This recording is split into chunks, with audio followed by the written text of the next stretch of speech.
നിയമസഭാ തെരഞ്ഞെടുപ്പ് ചിത്രം വ്യക്തമാകാൻ മണിക്കൂറുകൾ മാത്രം. പത്രിക പിൻവലിക്കാൻ വൈകിട്ട് 3 വരെ സമയം. സൂക്ഷ്മ പരിശോധനയ്ക്ക് ശേഷം മത്സരരംഗത്ത് 985 സ്ഥാനാർത്ഥികൾ. അപരന്മാരെ പിൻവലിപ്പിക്കാൻ തിരക്കിട്ട നീക്കം.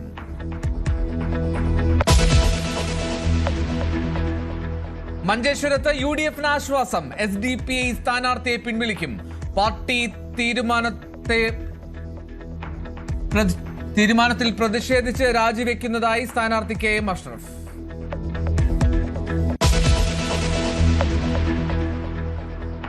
പ്രചരണ രംഗത്ത് സജീവമായി വീണ്ടും ഡീൽ ആരോപണം. CPM BJP ഡീൽ ഉന്നയിച്ച രാഹുൽ ഗാന്ധിക്ക് പ്രാദേശിക നേതാവിന്റെ ധാരണ പോലുമില്ലെന്ന് പിണറായി വിജയൻ.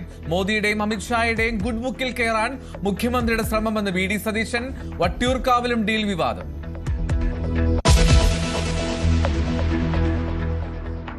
പ്രതിഭയ്ക്കെതിരായ അധിക്ഷേപ പരാമർശത്തിൽ കേസെടുക്കാൻ നിർദ്ദേശിച്ച് ആലപ്പുഴ ജില്ലാ കളക്ടർ.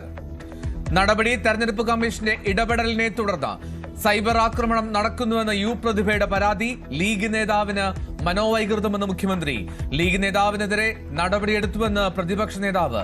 പ്രതിഭയ്ക്ക് പിന്തുണയുമായി മഹിളാ അസോസിയേഷന്റെ പ്രകടനം.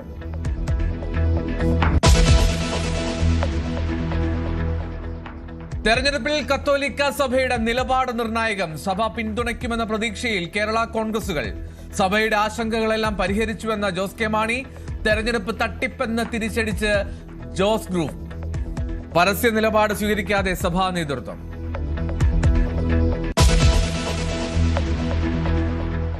മുഖ്യമന്ത്രി സ്ഥാനത്തേക്ക് രമേശ് ചെന്നിത്തലയെ പിന്തുണച്ച PJ കുര്യനെതിരെ അടൂർ പ്രകാശ്. മുഖ്യമന്ത്രി സ്ഥാനം സംബന്ധിച്ച പ്രസ്താവനകൾ ഒഴിവാക്കണം. മുഖ്യമന്ത്രിയാവാനുള്ള എല്ലാവരുടെയും ആഗ്രഹം പൂർത്തീകരിക്കാൻ കഴിയില്ല. ഇപ്പോൾ ഇത്തരം ചർച്ചകളുടെ സമയമല്ല എന്നും അടൂർ പ്രകാശ്.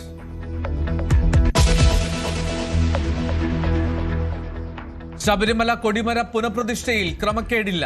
പ്രഥമ ദൃഷ്ട്യാ ക്രമക്കേട് നടന്നിട്ടില്ലെന്ന് വിജിലൻസ്. ത്വരിതാന്വേഷണ റിപ്പോർട്ട് അംഗീകരിച്ച ഹൈക്കോടതി വിഷയം തീർപ്പാക്കി. ശബരിമല സ്വർണ്ണക്കൊള്ളയിൽ ഹൈക്കോടതിയിൽ അന്വേഷണ പുരോഗതി റിപ്പോർട്ട് നൽകി SIT.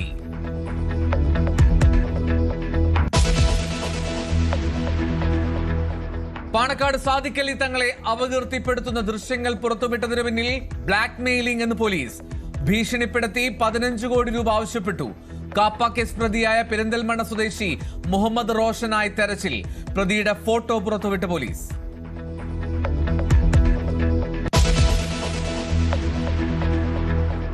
കൃഷ്ണപിള്ള സ്മാരകം തകർത്തതിലെ G സുധാകരന്റെ പ്രസ്താവനയ്ക്ക് മുഖ്യമന്ത്രിയുടെ മറുപടി. സുധാകരൻ ഇപ്പോൾ പുതിയ ക്യാമ്പിന്റെ ഭാഗം. സുധാകരൻ മുമ്പ് പറഞ്ഞത് പരിശോധിക്കണമെന്ന് മുഖ്യമന്ത്രി.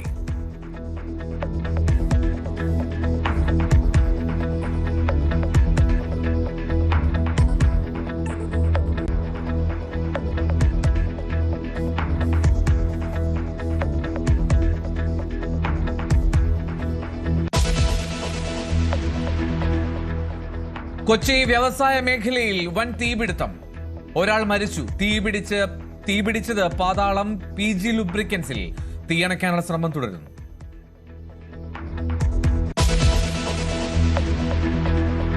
സംസ്ഥാനത്ത് ചൂട് കടുക്കുന്നു. ഇടുക്കി, വയനാട് ഒഴികെയുള്ള ജില്ലകളിൽ യെല്ലോ അലർട്ട്. 37 ഡിഗ്രി വരെ ഉയർന്ന താപനില. നാളെ മുതൽ വേനൽ മഴയ്ക്ക് സാധ്യതയെന്ന് കാലാവസ്ഥാ വകുപ്പ്.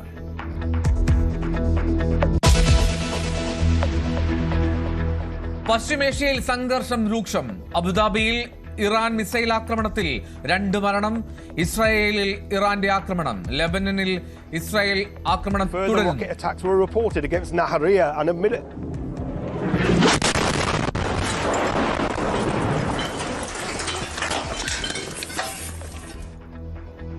യുദ്ധം അവസാനിപ്പിക്കാനുള്ള ഉപാധികളിൽ വിട്ടുവീഴ്ച ചെയ്യാതെ ഇറാനും അമേരിക്കയും.